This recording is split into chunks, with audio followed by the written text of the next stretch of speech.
मेरा नाम सोनम है। मैं गाजियाबाद की रहने वाली हूँ। मैं एक बहुत ही बड़े परिवार से हूँ। मेरे पापा इलेक्ट्रॉनिक्स के एक बहुत बड़े व्यापारी हैं और उनका एक दोस्त है मनोहर, जो कि पापा की कंपनी में पार्टनर भी है, जिनको मैं चाचा कहती हूँ। वो कनाडा में रहते हैं और वहीं से हमारा बिजनेस संभालते हैं। वह बिजनेस के सिलसिले में ही भारत आते हैं।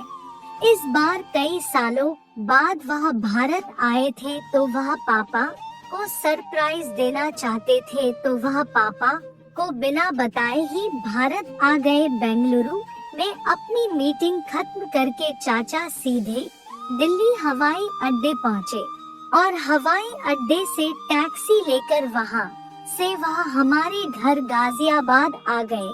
मेरी मम्मी और पापा दोनों ही मेरे सगे चाचा की बेटी की शादी में नोएडा गए हुए थे। डोर बेल बजती है, छोटा भाई जाकर दरवाजा खोलता है, चाचा को नमस्ते करके अंदर ले आता है। मेरा डांस कंपटीशन था, इसलिए मैं और छोटा भाई घर पर ही रुक गए और हमें अकेला देखकर हमारी दादी भी घर पर ही रुक गई। दादी से मिलने के बाद चाचा ने जब पूछा कि दामोदर कहाँ है, तो दादी ने बताया कि दामोदर और बहू दोनों शादी में नोएडा गए हैं।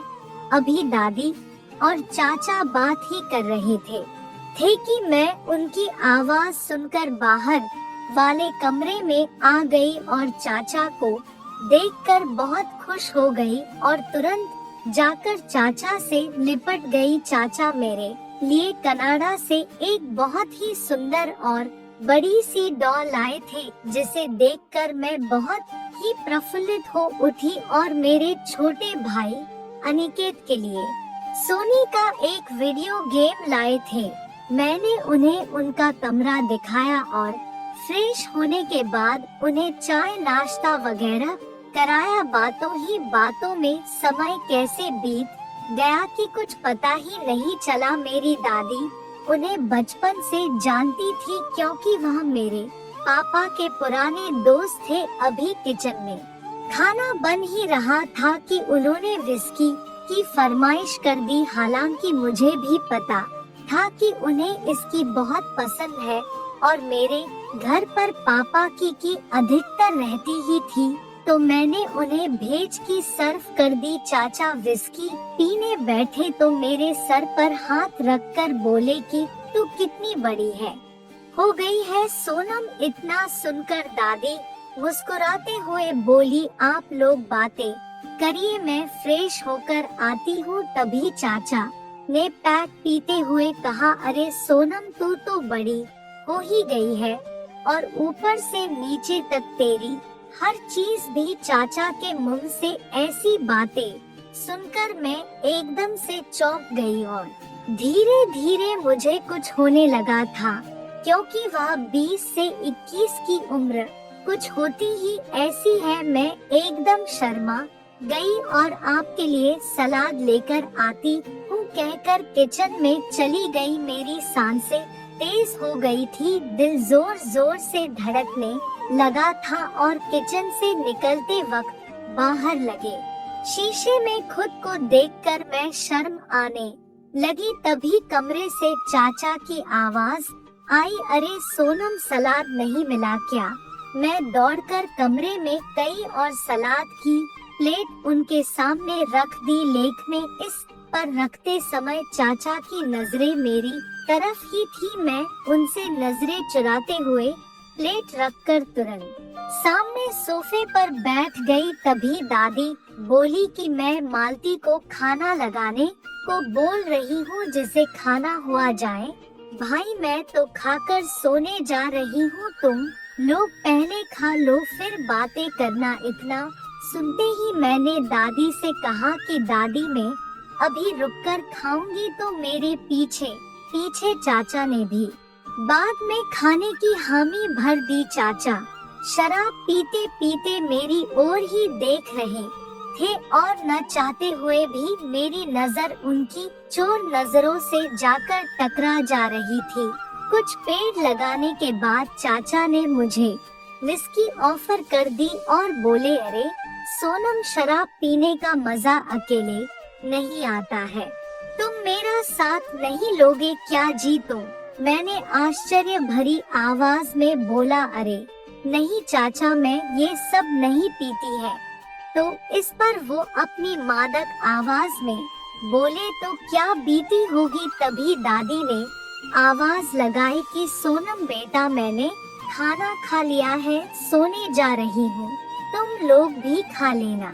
मैंने दादी को ओके बोला तो वो सोने चली गई। चाचा एक ग्लास में फ्रेश फेक बनाकर मेरी ओर बढ़ाने लगे और अपनी जगह से उठकर मेरे बगल में आकर बैठ गए और बोले, लोन सोनम, एक पेट में क्या हो जाएगा, कम ऑन, अब तुम जवान हो चुकी हो, अपने प्यारे चाचा की इतनी सी बात नहीं मानोगी क्या? उन्होंने मेरी दाढ़ी पकड़ते हुए कहा। उनका हाथ अपने जिस्म पर लगते ही मैं एकदम से सिहर उठी और लाख मना करने के बावजूद भी मैंने एक हाथ में लेकर मुंह से पीने लगी और एक बार में ही सारा खत्म कर दिया। उन्होंने सलाद की प्लेट मेरी ओर बढ़ाते हुए कहा, हाँ कैसा लगा सोनम? बेवजह ही तुम डर रही थी, बताओ कुछ हुआ क्या?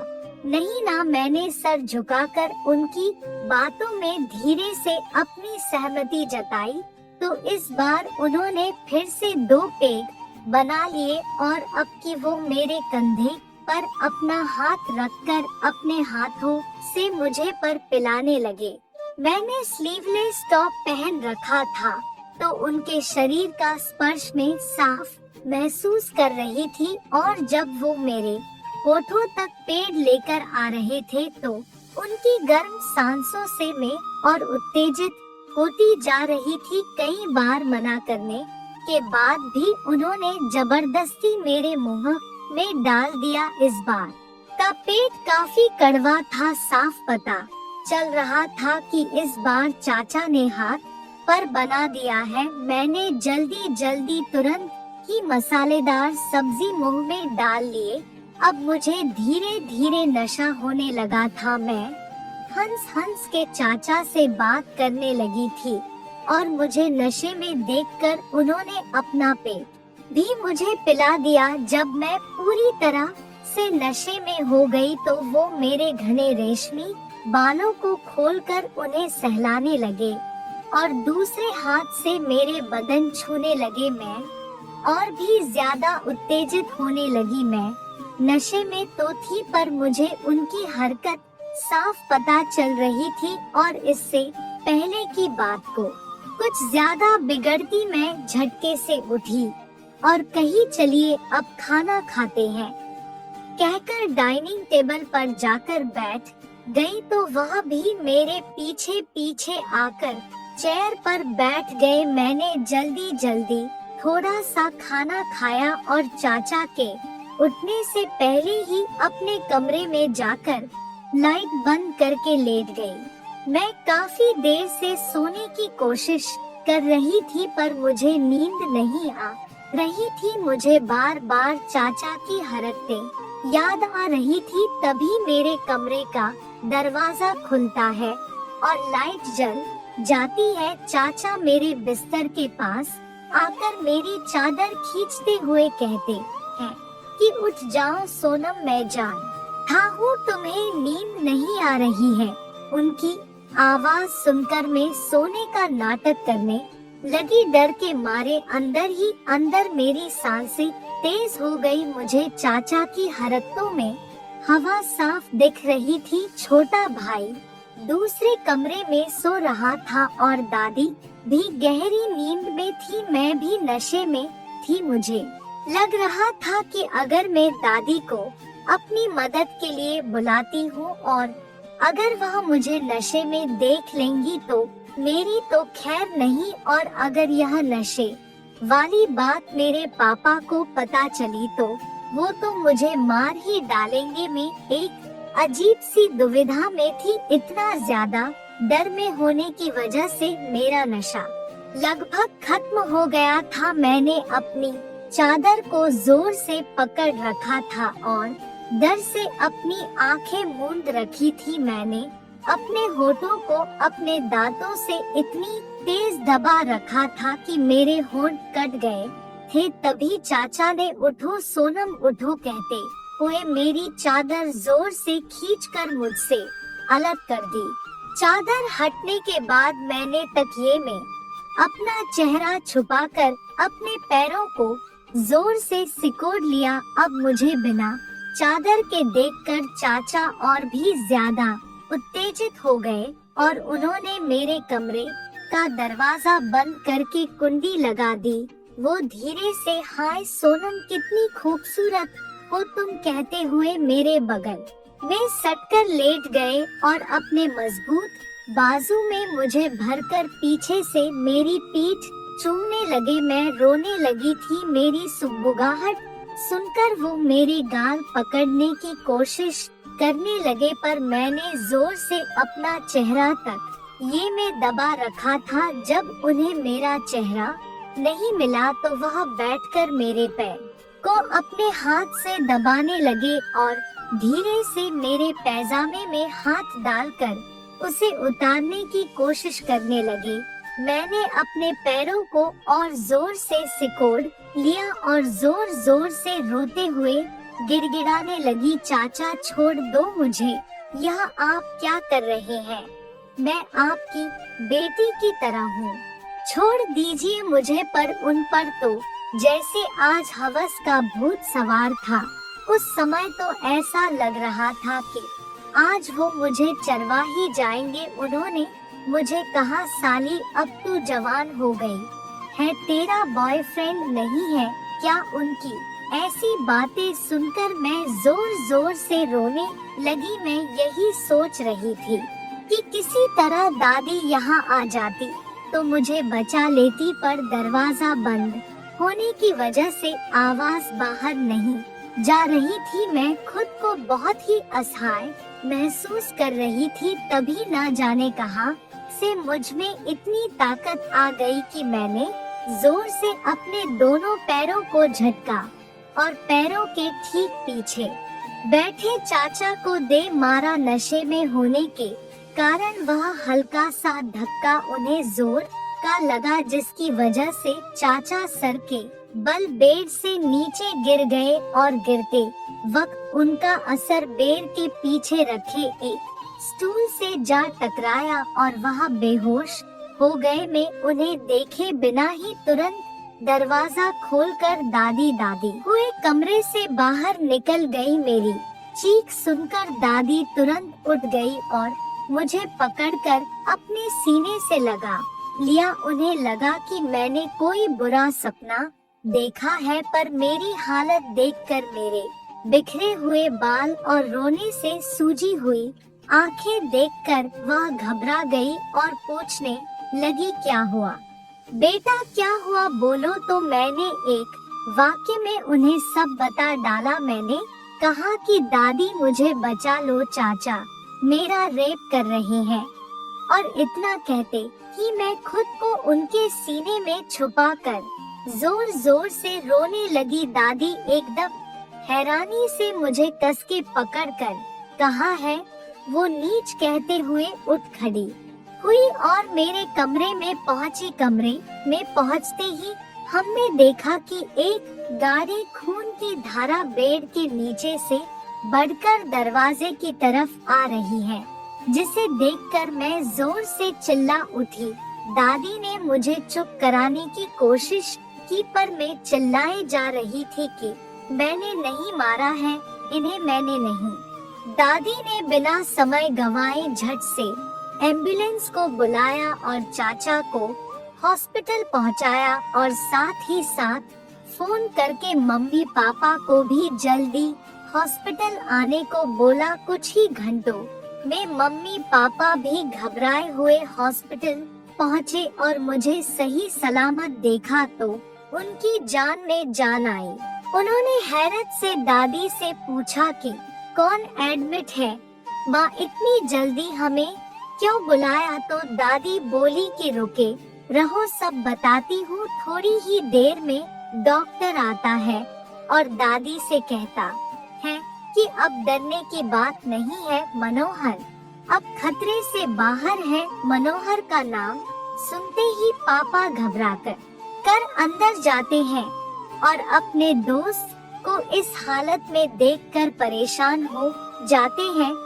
उनके मन में बहुत सारे सवाल गूंजने लगते हैं कि यह इंडिया कब आया, घर कब आया, चोट कैसे लगी, वगैरह वगैरह। तभी पीछे से दादी पापा को आवाज लगाती है कि परेशान मत हो दामोदर, घर सब बताती हूँ। सुबह हो चुकी थी, हम लोग मनोहर चाचा को डिस्चार्ज करा के घर ले आए। उनका सारा नशा उतर चुका था, इसलिए वो किसी से नजर नहीं मिला पा रहे थे। पापा उनसे बार बार पूछ रहे थे कि आपको चोट कैसे लगी, पर वो कुछ नहीं बता रहे थे। पापा ने दादी से पूछा तो दादी ने चिल्लाते हुए कहा कि इसी ने से पूछो कि इसे चोट कैसे लगी। दादी के मुंह से ऐसी बातें सुनकर पापा को कुछ शक होने लगा। उन्होंने दादी को डांटते हुए पूछा कि साफ साफ क्यों नहीं बताती हो? तो दादी ने भी झुंझलाते हुए बोल दिया कि यह नीच तुम्हारे बेटी का रेप कर रहा था। दादी के मुंह से यह सुनकर मम्मी वहीं सोफे पर गिर गई और फटी आंखों से पापा मनोहर चाचा की ओर देखने लगे। चाचा तुरंत ही मुकर गए, बोले नहीं यार, तेरी माँ झूठ बोल रही, ऐसा कुछ भी नहीं है। तो इतना सुनते ही दादी दौड़ के कंप्यूटर के पास गई और मेरे कमरे में लगे कैमरे की रिकॉर्डिंग दिखाने लगी। उसने साफ दिख रहा था कि चाचा किस तरह से मुझसे जबरदस्ती कर रहे थे। पापा ने रिकॉर्डिंग देखते ही चाचा को एक जोरदार थप्पड़ मारा और इससे पहले कि चाचा अपनी सफाई में कुछ कहते, उन्हें फिर एक थप्पड़ जड़ दिया। पापा गुस्से में अपनी कार की तरफ भागे और कार से अपनी पिस्तौल लाकर चाचा के ऊपर तान दी। यह देखकर मम्मी और दादी उन्हें पकड़ने लगी। बड़ी मुश्किल से पापा काबू में आए और उन्होंने कहा कि ठीक है, मैं इसे नहीं मारूंगा पर इसे जेल भेज दूंगा। तभी मैंने पापा से रिक्वेस्ट की कि चाचा को जेल भेजे, नहीं तो पिंकी की जिंदगी खराब हो जाएगी। पिंकी मनोहर चाचा की बेटी थी, वो भी मेरी ही बराबर थी और उसकी माँ नहीं थी। चाचा के अलावा उसका इस दुनिया में कोई नहीं था। मेरे कई बार कहने पर पापा ने मेरी बात मान ली और उसी दिन पापा ने उन्हें अपनी पार्टी निश्चित से हटा दिया और उनके हिस्से के 25 लाख रुपए उन्हें देकर उन्हें कंपनी से भी निकाल दिया। अब मनोहर चाचा का हमारे यहाँ से रिश्ता पूरी तरह से खत्म हो चुका है। अब वह क्या करते हैं क्या नहीं हमें कुछ नहीं पता, पर उस दिन की घटना से मुझे गहरा सदमा पहुंचा है। अब मैं घर पर अकेले रहने से बहुत डरती हूँ। हमें कभी भी अपने परिवार के अलावा किसी पर भी हद से ज्यादा भरोसा नहीं करना चाहिए और कोशिश यही करनी चाहिए कि ऑफिस की दोस्ती ऑफिस तक ही रहे। तो दोस्तों, ये थी हमारी आज की कहानी। आपका क्या कहना है इस कहानी के बारे में? कमेंट करके हमें ज़रूर बताएं। वीडियो को लाइक कर दीजिए और चैनल को सब्सक्राइब करके घंटी को दबाकर ऑल पर सेट कर लीजिए ताकि आने वाले वीडियो आपको तुरंत मिले। मुझे दीजिए अगली वीडियो तक इजाज़त, तब तक के लिए धन्यवाद।